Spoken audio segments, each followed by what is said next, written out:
All right, moving on from the previous Hello World program, I'm just going to give a brief explanation, just a little more insight on the data types.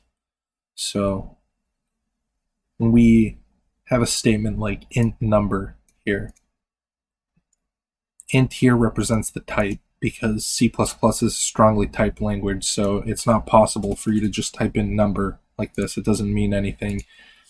When you create a variable, you need to tell the compiler what kind of variable it is. So when we say int, an int holds 4 bytes of data. Now what that means is it takes up 4 addresses, each one being a byte, and 1 byte is made of 8 bits. So to give an explanation on that, so if you look at 8 bits,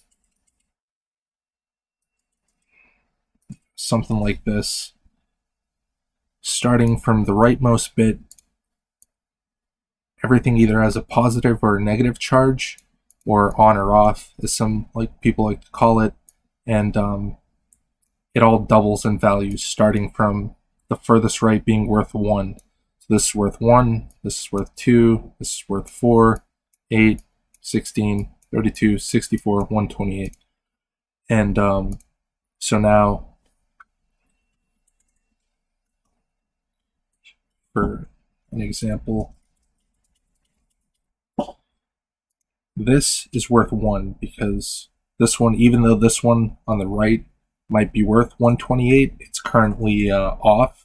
So it's like 0 plus 0 plus 0 plus 0 plus 0 plus 0 plus 0 plus 1. So now if we turn this one off, we turn this one on, this one is worth 2 because it's double that, and we turn this one on. So now, this is worth 2. If we turn them both on, it's worth 3, etc. So as you potentially keep turning these on, you get bigger and bigger numbers.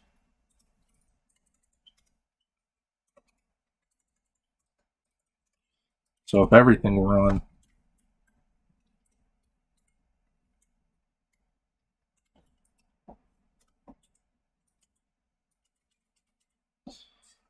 you get 128, 64, 32, 16, 8, 4, 2, 1, which is 255. And so this is the total amount of combinations that 1 byte of data can represent. So you can make any number between 0 and 255 using just 8 on and off switches, with each one representing double the value moving left. So if you wanted 5, you would have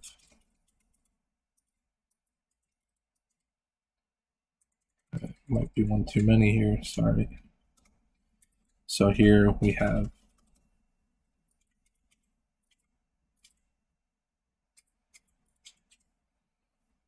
so the 2 is off, and then the 4 is on, and then 8, 16, etc. is off, so this equals 5.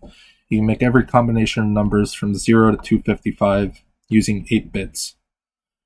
And so when we say an int is 4 bytes, that means we have rows of these.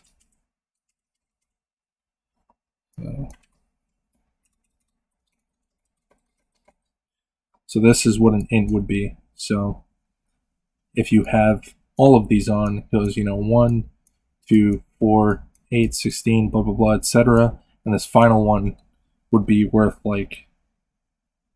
if all of them are on, would be worth 4.2 billion or something.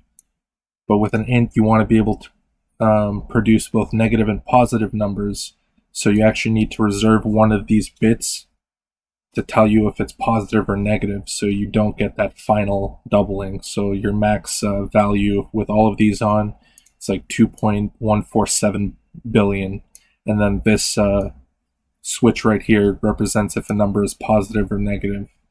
So regardless, if we say int number is 0, you still have 4 bytes in memory because you always have the potential to increase your variable to positive 2.1 billion or negative 2.1 billion.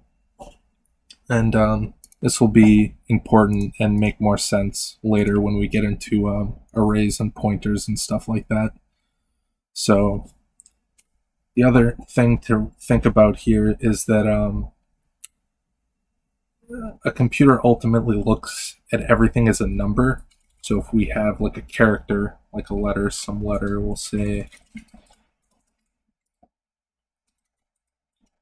A, and you can do something like this: letter plus equals 32.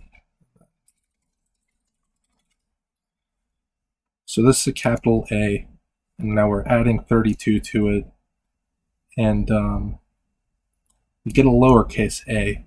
So the reason for that is that A is actually worth 65 on the ASCII table of contents. So if you want to go to capital B, you turn, this is 65, you add 1, you go to 66, and that'll be a capital B. So if you go through all the capitals, if you look up the ASCII table, you'll see that 65 to 90 is all the capital letters of the alphabet, and 7 past that is where 97 to 25 plus that, whatever it is the lowercase letters of the alphabet. So in general, you have to remember it is all numbers at the end of the day, which is something you'll use to your advantage when you're manipulating like strings of letters and characters and stuff like that. So just keep all that in mind. That's it for this one.